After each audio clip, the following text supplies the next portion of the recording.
Are you struggling to make ends meet? Do you feel like you're always living paycheck to paycheck? Well, I have some good news for you. Anyone can get wealthy. Yep, you heard that right. Doesn't matter where you come from or what your background is, there are endless opportunities out there to make money, whether it's starting a side hustle, a business, or investing. See, we live in a world where there are endless possibilities out there. Unlike what a lot of gurus will have you believe, there's no one secret formula to getting rich. All you need to do is to understand the way money works, how money flows, and be bold enough to take a portion of that flow.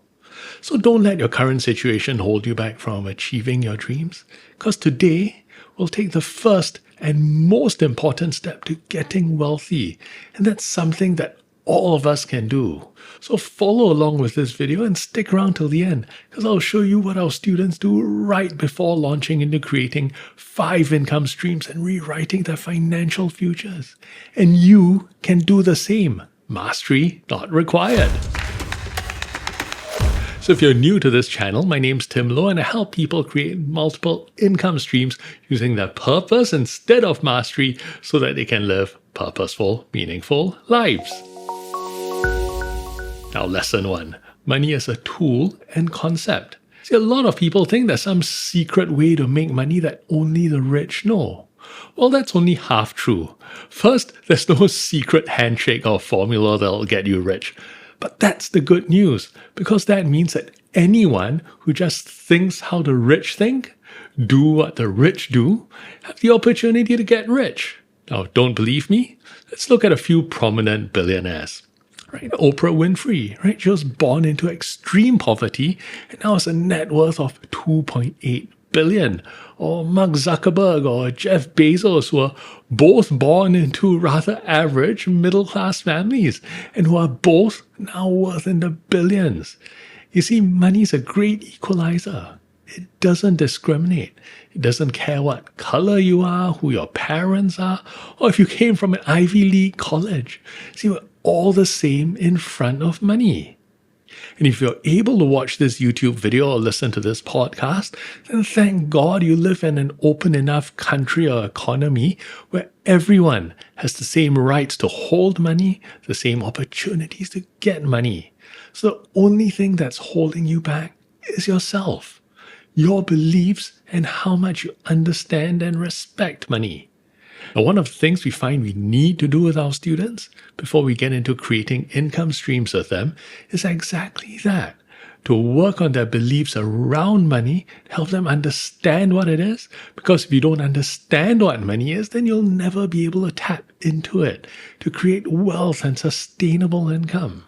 You'll always be looking at one trend or another. You'll always be trying out the latest guru gimmick that'll help you master this or that. By the end of this video, you won't need to, because foundationally, money is just a tool.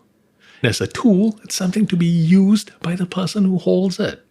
So some use it for good, some use it for evil, and a lot of people just use it for its intended purpose, as a means of exchange. Right? It's like a hammer. Right? A hammer can be used to kill someone. Right? A hammer can be used to fix things. Its intended purpose is to drive a nail. And like a hammer doesn't choose its owner, neither the hammer nor money can choose who wields it and what you do with it. See, money doesn't know if you're ambitious or hardworking, or if you're lazy, right? If you're good or corrupt. Money doesn't judge whether you're worthy of having it or not.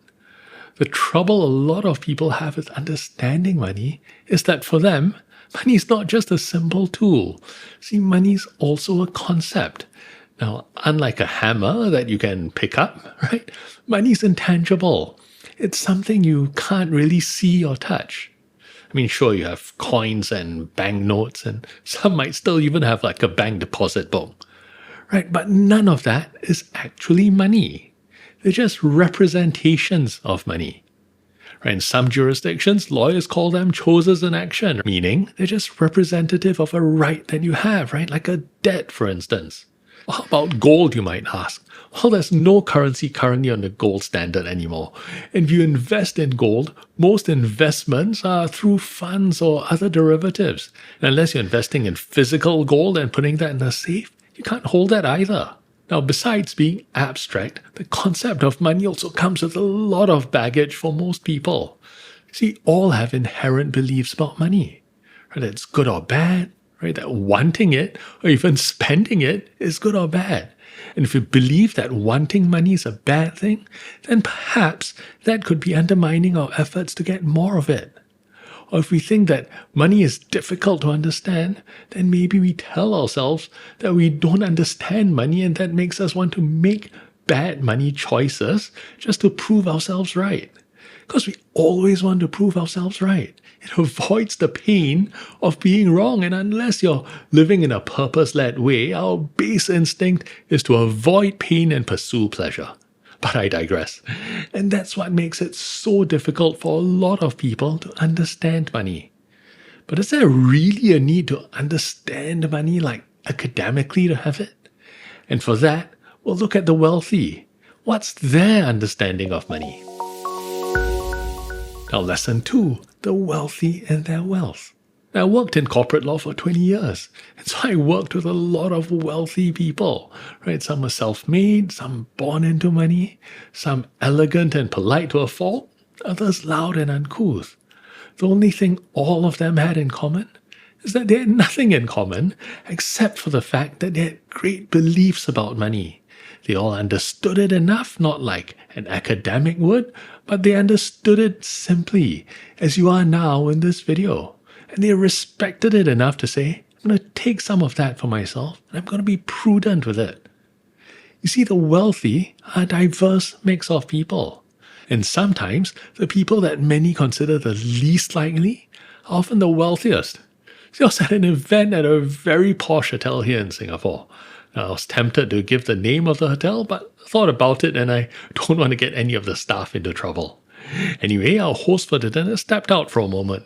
Right, this person's worth many, many millions. Right, but an incredibly low-key multi-millionaire. Right, he loves being completely dressed down, and guess what? After he stepped out, they wouldn't let him back in. The number of us had to vouch for him, and he needed to call the hotel's management and threaten not to pay the bill. See, we all have stereotypes around wealthy people and what they look like and what poor people look like. And to the hotel staff, this guy looked poor. Okay, it could be argued that they were doing their job, right? He was dressed down and certainly didn't comply with the dress code. But he booked the whole restaurant, and so his argument was that it shouldn't matter. Now, the point here is, most people have an idea of what wealthy people are, right? What they look like, their backgrounds, their education, even their nature. And unfortunately, a lot of that reinforces our stereotypes about money. See, people tell themselves that they don't have the characteristics of a wealthy person. And the truth is, there's no such characteristic, except they all learn to think about money in a way that enabled them to take their share of it. So what do you think money is? And what are your impressions about people who have lots of it? Do you think they worked hard for it? Do you think they did something dishonest? Right, tell me in the comments. If you're getting value from this video, then give it a like. It means the world to me, and subscribe for a lot more content like this. And now, on to lesson 3. See, the thing is, we all grew up with a lot of money myths. We get them from our parents, from school, media. Right, think Star Wars, for example. The evil empire with all its resources, and the poor rebels were like slumming it. Right, or Robin Hood, the poor outlaw stealing from the evil rich to give to the poor. Or Victor Hugo's Les Miserables, where Jean Valjean, a former prisoner, struggles against societal prejudice and poverty. And that's contrasted with the wealthy and corrupt in all their Parisian splendor. Or the famous Bible misquote that money is the root of all evil. See, what it actually says is that the love of money is the root of all kinds of evil. And that is absolutely true, right? That the excessive desire of money causes people to do all sorts of evil and eventually brings suffering. But what it does not say is that money is the root of all evil. See, I know incredibly wealthy people who are good, and they don't love money. They have so much of it, they give it away, right? Money is a tool for them. And I know poor people who obsess about getting rich and they obsess about money and they'll stop at nothing to get rich. Now, in my early days as a lawyer, when I had to do some legal aid work, I met a good number of criminally dishonest poor people. You see, money's a very good servant, but a very bad master. And that's why throughout our programs, we emphasize that money needs to work for you. You must not be the one working for money. And so I'd like to give you a gift. It's a 4-day lifestyle income workshop, and it's an on-demand video workshop, which I want to give you absolutely free as my gift to you for hanging out with me on this video. You'll be learning why trying to master your income streams has caused passive income to elude you all these years, and what you can do about it, what the wealthiest people and most profitable companies use to remain profitable and to grow their wealth and income in a risk-managed and sustainable way, and finally, why most stumble when trying to grow their income and wealth, and how you can avoid those pitfalls so you can start taking concrete steps to building your income streams and living your purpose instead of going one step forward and 2 steps back all the time. Now, I pull back the curtain on what I do for passive income, mastery not required, of course, and I introduce you to some of my favorite passive income streams I'm using right now that are putting money in my pocket even as you're enjoying this episode. All you need to do is to head over to start.purposely.com/workshop, which is on the screen now if you're watching on YouTube, and in the description of this video or podcast. Just put in your email address and my team will send the 4 videos right to your inbox. You can watch it anytime you want, and it's fast and actionable, so pay attention and take action. Whether you're a beginner who hasn't the faintest idea where to start, or you've got income streams but they're causing you stress and taking up all your time so you can't live your purpose, this on-demand workshop series will change your life. It's completely free as my gift to you. Now back to the episode. Now this next step is crucial. Okay, I'd like you to think about all the negative perceptions of money that you grew up with.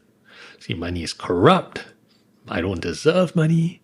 Only dishonest people get rich. Right? Write those down on a piece of paper. Then think about why you believe that. Is that something that you've actually thought about? Is it actually true? Like what I said earlier, despite what popular culture portrays, I know good, rich people and dishonest, poor people. Now think about your beliefs critically, then strike out the ones that aren't objectively true. Now, this is a really stripped-down version of a full-blown exercise we do with our students where we take them through replacing these beliefs with healthy money beliefs. So I've done this enough times to know that if you truly put in the work here, you'll actually be left with a piece of paper that's completely struck through. And once you're starting with a clean sheet, you can start creating your own healthy money beliefs, such as money is a good servant and a poor master. I'll get money to work for me, or I'll do good with money.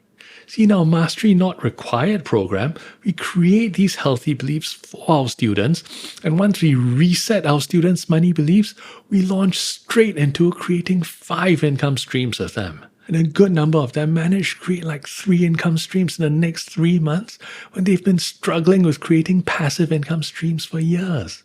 And that's the power of having the right beliefs about money.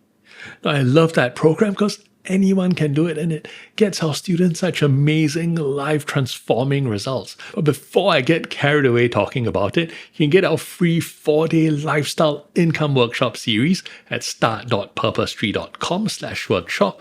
Link on screen and below. And don't forget to like and subscribe. And I'm certain that these videos here and here will also help you in your journey to being able to afford to live a purposeful, meaningful life. So if that's what you want, then you need to watch them right now.